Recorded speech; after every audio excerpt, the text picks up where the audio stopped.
बिस्मिल्लाहिर्रहमानिर्रहीम। Question number 1 कह रहा है कि a balloon is going upward with a velocity of 12 meter per second. It releases a packet when it is at a height of 65 meters from the ground. How much time will the packet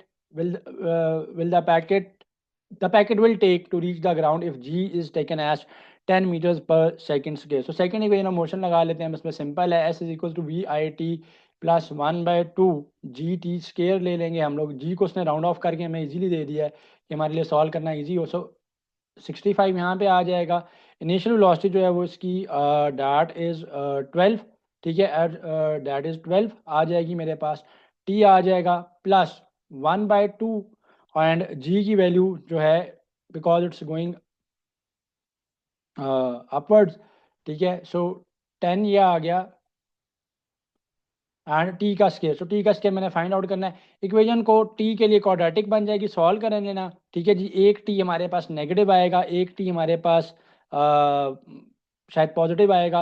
इसको मैंने पहले भी solve करवाया हुआ है इस, तो ये टी की वैल्यू जो है वो 5 आ जाएगी इसके अंदर। अच्छा जी, Newton third law of motion is for bodies that are in motion at rest both A and B, none of these. ये बहुत ईजी है। देखिए न्यूटन का जो थर्ड लॉ ऑफ मोशन है, it acts not only on bodies in the state of rest और in the state of motion, बल्कि दोनों के ऊपर ये एक्ट करता है। तो third law of motion is implemented on bodies in the state of rest and in the state of motion as well. अच्छा जी, a person has to cover a distance of 6 kilometre in 45 minutes. So this a person जिसने 6 kilometre का distance cover करना है 45 minutes में। If he covers one half of the distance in the 2/3 of the total time, to cover the remaining distance in the remaining time speed in kilometre per hour would be. अच्छा जी, so question easy है but थोड़ा सा tricky है क्योंकि time minutes में है और नीचे जो पूछा जा रहा है आंसर वो आवर्स में पूछा जा रहा है, तो इतना कोई मसला नहीं है। 45 मिनट्स को पहले मैं आवर्स में चेंज कर लूँगा। सो 45 मिनट जब मैं आवर्स में चेंज करूँगा, सो 15 के टेबल जब मैं इसको कैंसिल करूँगा, सो this will become 3/4। So 3/4 of an our मेरे पास टोटल टाइम है। अब if he covers one half of the distance in 2/3 of the total time, so total time is 3/4। इसका 2/3 क्या बनता है, इसको 2/3 से मल्टीप्लाई करवा लेंगे हम लोग। मैं इसको आवर्स में ले गया हूँ, this is why it is now 3/4 hours. So 2/3 is cancel हो जाएगा 1/2। सो हाफ आवर में उसने 3 किलोमीटर का डिस्टेंस कवर किया है, क्योंकि हाफ ऑफ द डिस्टेंस ने कवर किया in the 2/3 of the time. 2/3 of the time makes half hour. So half hour में उसने 3 किलोमीटर का डिस्टेंस कवर किया। Now he has only 15 minutes to cover up the rest of the distance. So 3 kilometre का distance है उसके पास, right, and hours कितने रह गए, 15 मिनट्स रह गए। 15 minutes are equal to 1/4 of an hour, right. So they are 1/4 of an hour आ जाएगा। डिवाइड कर लेंगे क्योंकि स्पीड निकालने के लिए डिस्टेंस बाय टाइम होगा। सो रिमेनिंग डिस्टेंस है 3 kilometre, remaining time is 1/4 hour. 4 ऊपर जाके मल्टीप्लाई हो जाएगा। सो 12 किलोमीटर पर आवर की स्पीड के साथ अगर वो रिमेनिंग डिस्टेंस कवर करेगा तो then will be able to cover up the remaining 3 kilometres in the 15 minutes जो कि उसके पास रह गए। सो 12 किलोमीटर पर आवर इसका आंसर होना चाहिए। यूनिट यहाँ पे टाइप नहीं किया हुआ, टाइप करना चाहिए था। Which of the following has no acceleration, a man driving a car on busy road, it will surely have an acceleration, ठीक है जी। Rock rolling down a mountain, उसकी भी एक्सेलरेशन होगी।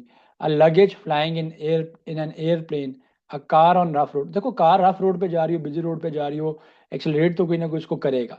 अब now the luggage is placed inside a flying aeroplane, the aeroplane yes has acceleration, ठीक है, but वो जो लगेज है with respect to it surrounding वो इन स्टेट ऑफ रेस्ट में है, तो उसकी कोई एक्सेलरेशन नहीं होगी। तो इस तरह का भी क्वेश्चन समटाइम्स पास पेपर्स के अंदर से ये, क्योंकि ओटीपी में सारे पास पेपर और 100 क्वेश्चन हैं, कुछ चीज़ें वहाँ से ली हुई हैं, कुछ स्टूडेंट फीडबैक के लिए मैंने ऐड की हुई हैं, तो ये क्वेश्चन तो डायरेक्टली खैर ओटीपी से ही उठाया गया। तो ये चीज़ें इस तरह के भी क्वेश्चन होते हैं कि जो इतनी कोई सेंसेबल बात नहीं होती लेकिन उसमें सेंस ढूंढनी होती है। So in elastic collision kinetic energy and momentum both are conserved. ये मैंने पढ़ाते हुए भी बताया था कि काइनेटिक एनर्जी सिर्फ नहीं बल्कि मोमेंटम भी कंजर्व रहना चाहिए। The laws of motion show the relationship between mass and acceleration, mass and velocity, mass and weight, force and acceleration. तो जैसे they are relating the force and acceleration. सिर्फ mass and acceleration की बात नहीं है बल्कि जो पूरी फोर्स ऐड कर रही है सारे का सारा उसमें इंक्लूडेड होगा। ओके जी, so the next question is, so question number 7 is when the speed of the body is doubled, it momentum also doubles। ये तो इजी है, P is equals to mv है।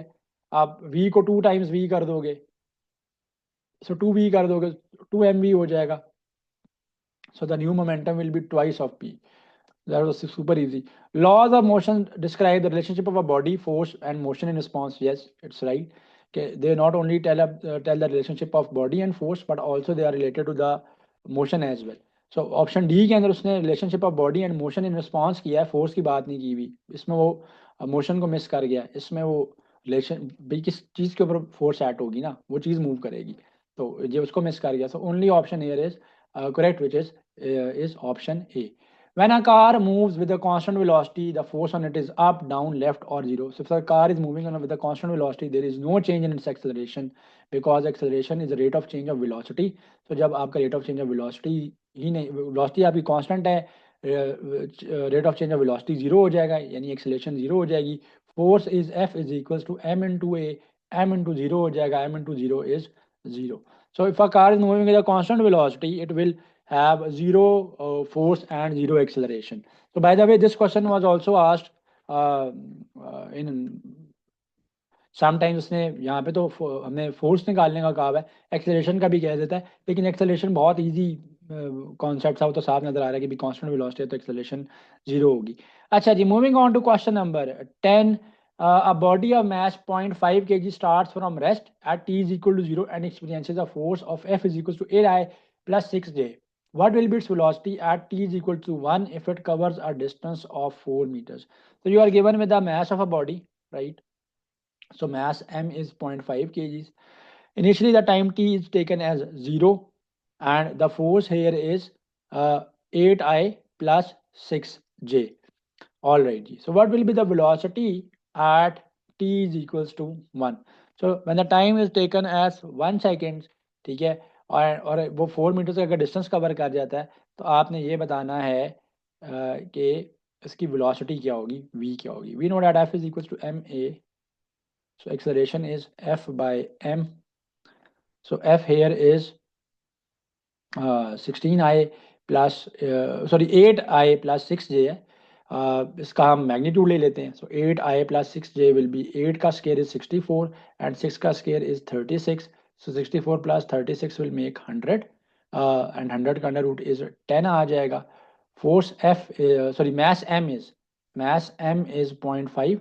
So 0.5 can be written as 5 by 10. So this will become 100 by 5, which will become 20. So the acceleration is 20 meter per second. So acceleration आ गई हमारे पास. We need to calculate the velocity. So velocity calculate करने के लिए I can take the help of the third equation of motion, that is 2as is equals to vf square minus vi का square आ जाएगा. So 2 into 20 into distance s is 4 meters, right? And हमने velocity calculate करनी थी. Initially तो वो rest से start हुआ था, तो इनिशियल वेलोसिटी जीरो है, जीरो का स्केयर है, वी एफ का स्केयर कर लेंगे. सो 2 into 2 is 4, 40 into 4 is 160. So V F square is 160 का अंडर रूट ले लोगे आप. सो 169 का अंडर रूट इज 13. सो 169 का under root is 13. So close जो यहाँ पे सबसे ऑप्शन बनता है 12 पॉइंट समथिंग आएगा. So this is 30. तो अप्रॉक्सीमेशन को आप यूज़ कर सकते हो. समटाइम्स ऐसा होता है कि जी आप अप्रॉक्सीमेशन को यूज़ कर सकते हो, जी की वैल्यू को 9.8 की बजाय आप 10 ले सकते हो, इस तरीके की चीज़ें. अच्छा, some of the squares which I will advise को जो आपने you should remember specially for those entrance test जिसके अंदर हमारे पास कैलकुलेटर इज नॉट अलाउड. तो 9 से लेके ना ऑलमोस्ट आप ये कहो कि एटलीस्ट 16 तक के स्केयर्स आपको आने चाहिए. They will save a lot of your time. So 9 का स्केयर is 81, 10 का स्केयर is 100, सबको पता है, मैं उसको नहीं मेंशन कर रहा. 11 का 121 होता है, 12 का 144 होता है, 13 का 169 होता है, 14 का 196 होता है एंड 15 का स्केयर इज 225. तो ये स्टैंडर्ड कुछ स्केयर्स हैं जो बहुत ज़्यादा यूज़ होते हैं. फिर उसके बाद 20 का स्केयर मैंने देखा है कि समटाइम्स कैलकुलेशन में आ रहा होता है 30, तो 20 का स्केयर तो 400 है एंड 30 का स्केयर इज 900. तो अंडर रूट ले लेंगे तो 900 का अंडर रूट लेंगे तो 30 आ जाएगा. तो these are some of the square जो बड़ा frequently over the past 13-14 year जब से मैं पढ़ा रहा हूँ, आई हैव सीन कि एंट्रेंस टेस्ट में अगर ये आते हो तो they save a lot of time. तो इनको आपने थोड़ा सा देख लेना है. ना सिर्फ फिजिक्स में हेल्प आउट करेंगे बट श्योरली मैथमेटिक्स के पोर्शन में भी करेंगे. A ball thrown freely from a tower reaches the ground in 4 seconds. The height of the tower is about. So if a body will free fall, so it will free fall with the gravitational acceleration a is equal to 9.8, मैं उसको round of करके 10 metre per second square ले लेता हूँ. Distance s हमने find out करना है, वो हाइट होगी, and the time taken here is 4 seconds. Initial velocity जरी बात है वो रेस्ट में थी, वहाँ से नीचे थ्रो किया गया, so v i will be zero होगा. So I have all the things जो कि मैं यूज़ कर सकता हूँ in the second equation of motion. So s is equal to v i t. So all those quantity जो कि second equation के ऊपर आ जाती हैं वो आ जाएंगी. वी आई तो जीरो है, तो पूरी टर्म जीरो हो जाएगी. I am not plugging in the values to save time. 1/2 G की जगह पे 10 मैंने राउंड ऑफ वैल्यू ले ली. टी का square is 16, right? 2 ones are and 2 fives are, 5 16s are 80. So this is why 80 is the answer here. A body of mass m is 3.513 kg is moving along the x-axis with the speed of 5 meter per second. So the mass m here is 3.5. मैं आगे नहीं जा रहा, round off value भी ले ली मैंने. And the speed is v is 5 meters per second, right? So we need to the magnitude of its momentum हमने find out करना. This was super duper easy. P is equals to mv. Examiner ने सिर्फ trick करने के लिए थोड़ी सी values को point तक आगे ले गया ताकि कंफ्यूजन का शिकार हो जाए स्टूडेंट. तो इसमें इशू ही नहीं है, आप 3.5 ले लो और फिर 3.5 को आप 5 से सिंपली मल्टीप्लाई करा लो. P is equal to m v आ जाएगा. 5 5 जा 25 का 5 आ जाएगा. 2 विल बी कैरिड. 5 3 जा 15. 15 में आप 2 ऐड करोगे 17 आ जाएगा. राइट साइड से 1 पॉइंट के बाद डिजिट 17.5 से, तो क्लोजेस्ट चॉइस है 17.6. तो आप राउंड ऑफ ले लो, वैल्यूज ज़्यादा ईजी हो जाएंगी. समटाइम्स यस, ये एन के अंदर हैबिट है, एन के पूल ऑफ क्वेश्चन के अंदर ये चीज़ें मैंने देखी हैं कि सिचुएशन को डिफिकल्ट बनाने की वो कोशिश करता है. बट अगेन मैं बता रहा हूँ कि क्योंकि 200 MCQs आपने कवर अप करने होते हैं तो बहुत रिगरस कैलकुलेशन नहीं होती हैं. आपने देखना है कि बीच में क्या सिचुएशन इन्वॉल्व है. So the next question is question number 13. A body is dropped from a height of 175 metres. How much time will it take to reach the ground? Height here is 175, जो आगे आपका S हो जाएगा.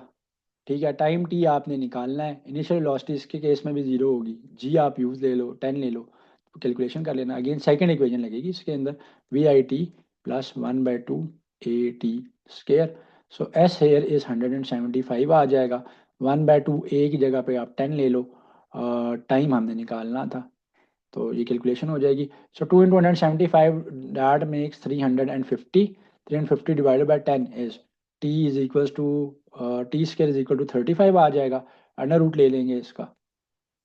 सो 36 का under root 6 होता है. सो closest value यहाँ से अप्रॉक्सीमेशन को आप यूज़ कर लेना, 5.97 बनेगी.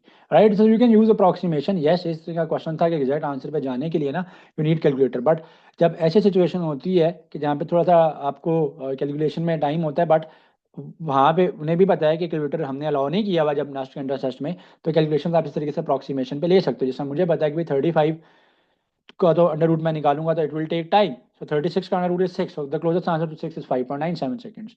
If a car travels at a distance of 350 miles in 5 hours, find its average speed. So this is easy. Average speed निकालने के लिए आप total distance को total time से कर लोगे, तो ये तो बहुत easy question था. 350/50 कर लेंगे and 70 miles per hour आ जाएगा. सिर्फ यहाँ पे जो यूनिट है वो MPH है, miles per hour है.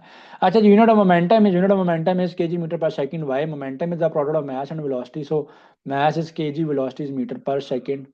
So this is kg meter per second.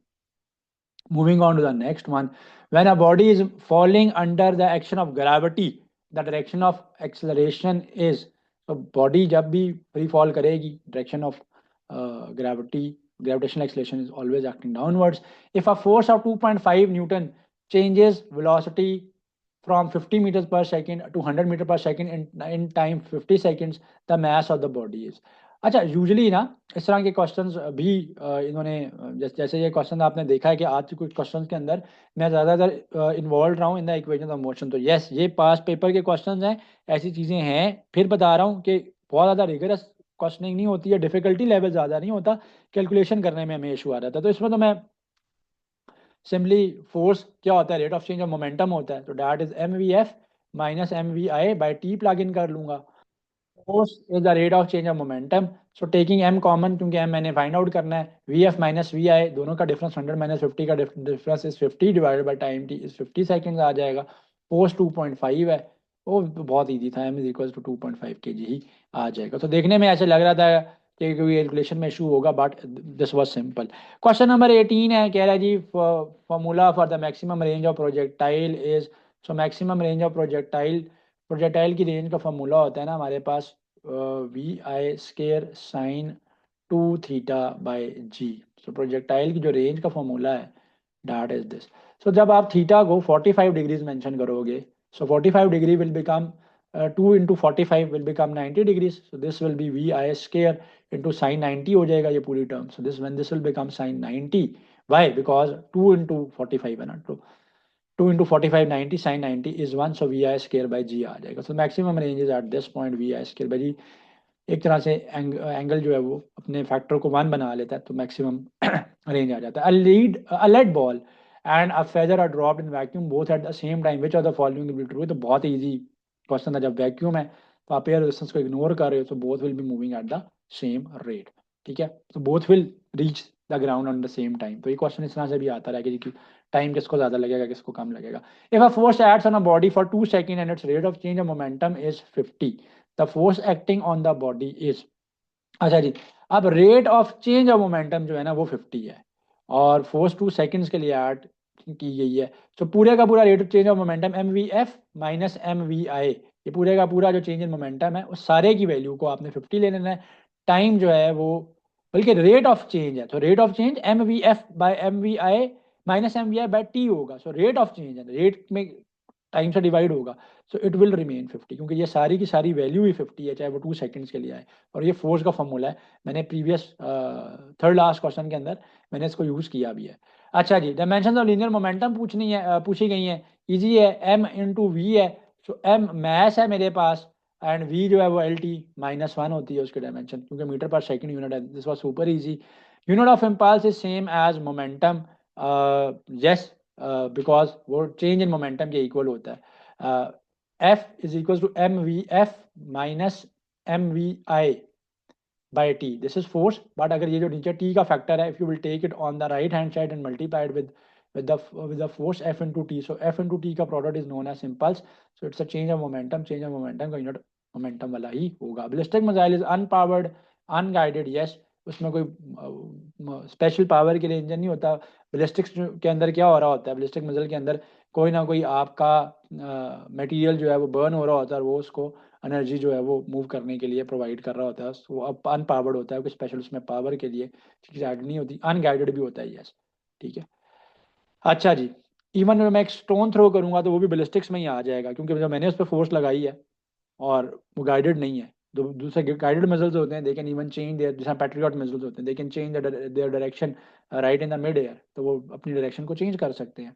Newton's first law is applicable on body in motion, body in rest, दोनों पे आता है, ये तो दोनों पे आएगा, 1 and 2 ओनली। ऑप्शन ए है 1 ओनली, ऑप्शन बी है 2 only, both A and B होना चाहिए, तो बोथ ए एंड बी है। The relation of time and flight with initial velocity is, so the relation of time of flight with initial velocity हमने बताना है। Time of flight का जो formula होता था, फॉर्मूला है बल्कि, that is t is equal to 2 VI sine theta by g, right. So 2 VI sine theta by g होगा मेरे पास। अब relationship of time of flight with initial velocity, initial velocity के ऊपर 2 कांस्टेंट है, जी कांस्टेंट आप ले लो, ठीक है। सो एंगल के साथ ये डिपेंड करता है, लेकिन ये 2 VI का फैक्टर है, अगर आप एंगल को इग्नोर कर देते हो तो जो गिवन चॉइसेस बनती थी तो उसमें से 2 VI बाई जी है, या 2 G U by G, whatsoever आप इनिशियल वेलोसिटी के लिए लेना चाह रहे हो। अच्छा जी, अब body with constant speed can still be accelerating, this statement is true, depends on the frame of reference, false none of these. ये ट्रू है, देखें जी, एक्सेलरेशन क्या है, is a vector quantity, remember. So acceleration is a vector quantity. So अगर आप change in speed जो है, इसका मतलब है एक्सेलरेशन के की मैग्नीट्यूड भी है, उसका डायरेक्शन भी है। तो अगर आप कांस्टेंट स्पीड से उसको मूव करा रहे हो बट उसकी डायरेक्शन चेंज हो रही है, तो स्टिल आप ये कहोगे कि एक्सेलरेशन वहाँ पे प्रेजेंट है, ठीक है, क्योंकि उसकी डायरेक्शन चेंज हो रही है। So this is a basic concept, ये तो हमारा ओ लेवल ज्योमेट्री के लेवल का कॉन्सेप्ट था, इस क्वेश्चन में जो पूछा गया। Formula for horizontal range of projectile, अभी मैंने ऊपर क्वेश्चन में यूज भी किया, रेंज का जो फॉर्मूला होता है that is we i square sine 2 theta by g. This is why maximum height जो है वो 75 डिग्री पे होती है और मैक्सिमम रेंज जो है 45 डिग्रीज पे होती है। Product of force and time is impulse, ये क्वेश्चन पीछे ऑलरेडी मैं सॉल्व करवा चुका हूँ, इसकी डिटेल्स बता चुका हूँ, इससे similar question I am not going to details of question 28। Question 29 में कह रहे थे expression dp by dt, so it's dp by dt means rate of change of momentum, so rate of change of momentum is force, ठीक है, ये भी बहुत दफा आज के लेक्चर में यूज हुआ है, that is mvf minus mvi by t। सो ये इम्पल्स हो गया और ये rate of change of momentum हो गया, one of the favourite question में से है जो हमारे एनईटीज के अंदर, ये इसका थोड़ा सा पास्ट पेपर्स में ज़्यादा कंटेंट आता रहा है। If a car is moving with constant non zero velocity then its displacement time graph will be, एक कार है नॉन जीरो वेलोसिटी से मूव कर, नॉन जीरो वेलोसिटी से मूव करिए, अब हमने डिस्प्लेसमेंट टाइम ग्राफ देखना है इसका। So displacement time graph will represent the वो वेलोसिटी का ही कोई रिप्रेजेंट कर रहा होगा, तो नॉन जीरो वेलोसिटी है, ठीक है, एंड नॉन जीरो वेलोसिटी के लिए इसके केस में क्या होगा, ग्राफ जो है दैट विल बी दिस, क्योंकि ये तो रेगुलर नहीं है, ये भी इरेगुलर है, ये कांस्टेंट आ रहा है, ठीक है।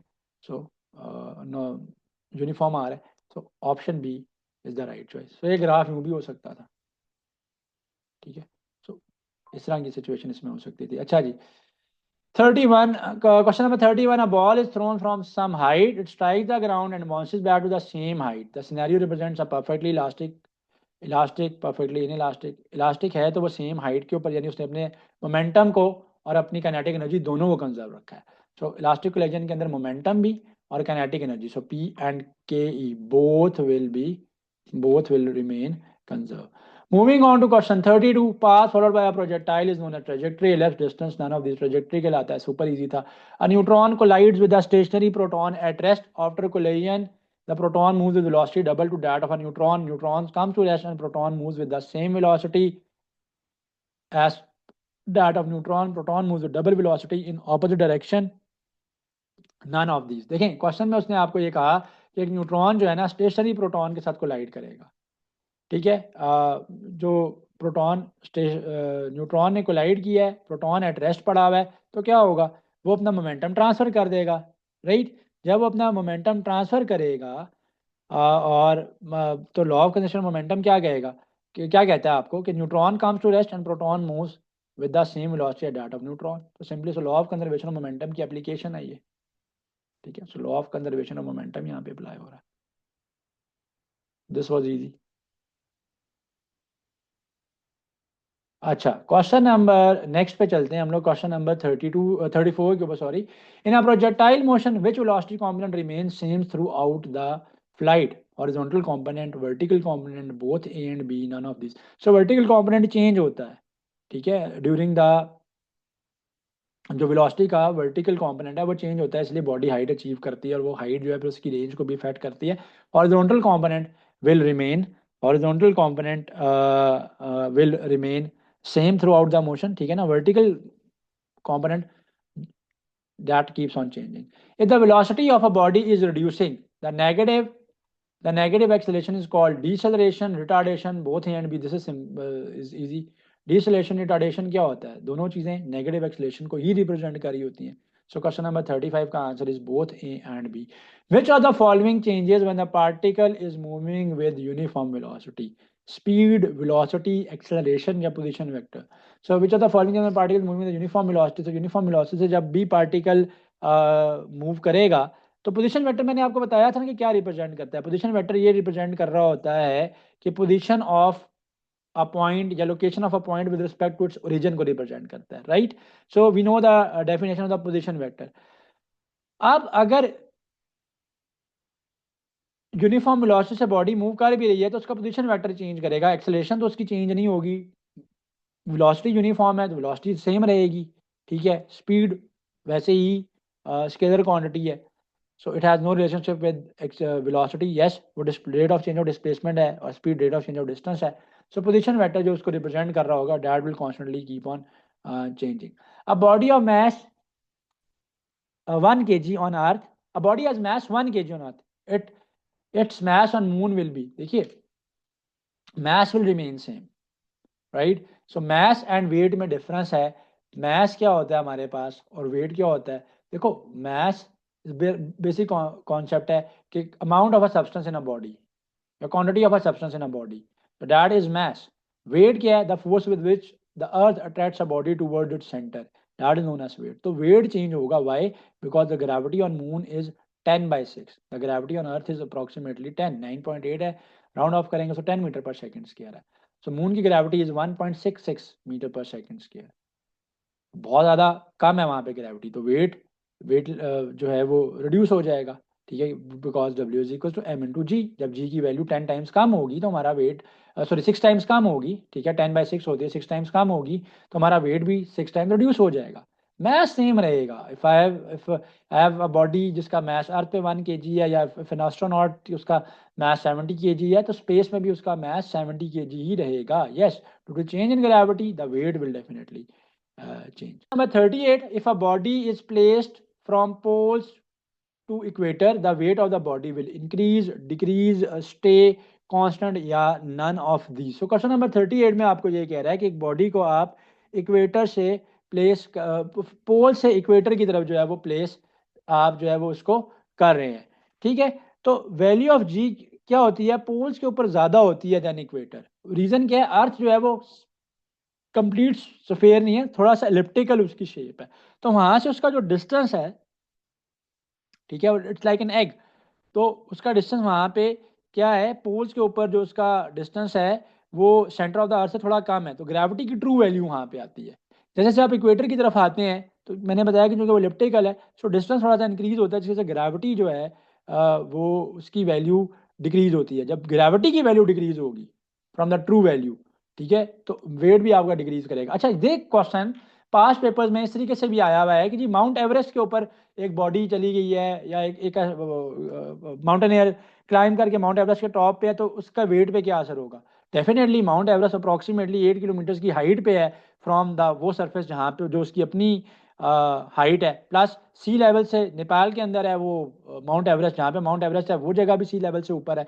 सो बहुत सारे फैक्टर्स वहाँ पे अपना रोल प्ले करते हैं। सी लेवल की तो वो बात इतनी नहीं है, बट क्वेश्चन इस तरीके से है कि भाई माउंट एवरेस्ट की टॉप के ऊपर है तो क्या उसके वेट में कोई रिडक्शन आएगी? यस आएगी, क्योंकि आप डिस्टेंस आपका इंक्रीज कर गया है from the centre of the earth approximately 8 to 9 kilometre, क्योंकि वो 8.7 किलोमीटर की हाइट तकरीबन ऑलमोस्ट बनती है उसकी, तो वहाँ पे भी डिक्रीज करेगा। तो ये क्वेश्चन वहाँ पे इस तरीके से भी पूछा जाता रहा है। तो अर्थ की जो शेप है ना, that is a bit elliptical, मेरा लिप थोड़ा सा टेढ़ा बन गया है, बल्कि ये बनाते हैं इसको यूं है थोड़ी सी, ये तो हम बचपन से जो अपनी जियो में भी पढ़ते आ रहे हैं ना, 6th 7th की जियो से हमें ये concept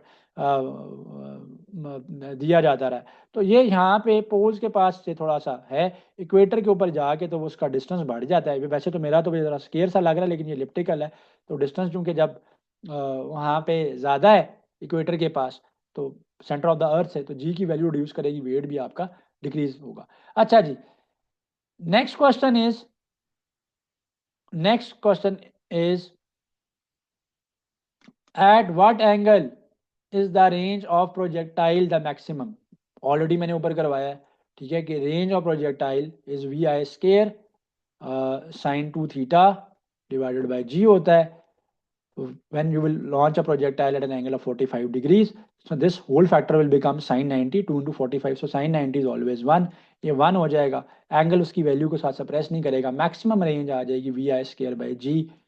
Number 40, a particle with initial velocity 40 meter per second is moving with a constant acceleration of 10 meters per second. So Vi here is 40 and A here is 10 meter per second. The distance covered in the fifth second will be. So you need to find out the distance covered in the fifth second. So first of all, we will find the total distance covered up till the fifth second, which is Vit plus 1 by 2 AT square. So the initial velocity is 40, time t is 5, the total time t is 5, 1 by 2 a acceleration is 10, and t ka scale, that is 5 ka scale is 25, to 1s are to 5s are, so 5 into 25 will make 125, so this will be 4 5s are 20 and 0 200, so this will make 325 meters, a total distance covered in 5 seconds. So we need to find out the distance covered during the 5th second. So for that, we first need to find out the distance covered up till 4 seconds. So plugging in the time as 4 second, the initial velocity is 40, time is 4 plus 1 by 2. A is 10, time square. So the time square, so T square is 4 ka square is 16. So 2 ones are and 2 eights are, 8 tens are is 80, and this is for 4 16 and 160. This will be 240. So right जी, 5th second का time कैसे आ जाएगा? Total time में से आप minus कर लोगे 4 सेकंड तक का डिस्टेंस जो कवर किया था. सो 325 minus 240 will lead to 85 meters. So the distance here is 85 meters. The distance covered in the 5th second is 85 meters. So here concludes today's lecture. I hope so कि आज की video आप सबके लिए बहुत ज़्यादा बेनिफिशियल होगी. पास्ट पेपर के क्वेश्चन OETP से हमने सॉल्व किए हैं. इंशाल्लाह सीरीज कंटिन्यू रहेगी एंड फर्दर हम क्वेश्चंस जो है वो सॉल्व करते रहेंगे from physics, from mathematics and for the social sciences, business and law test as well. So thank you so much for watching this video. Kindly do subscribe to my channel and Allah Hafiz. Like, comment, and subscribe.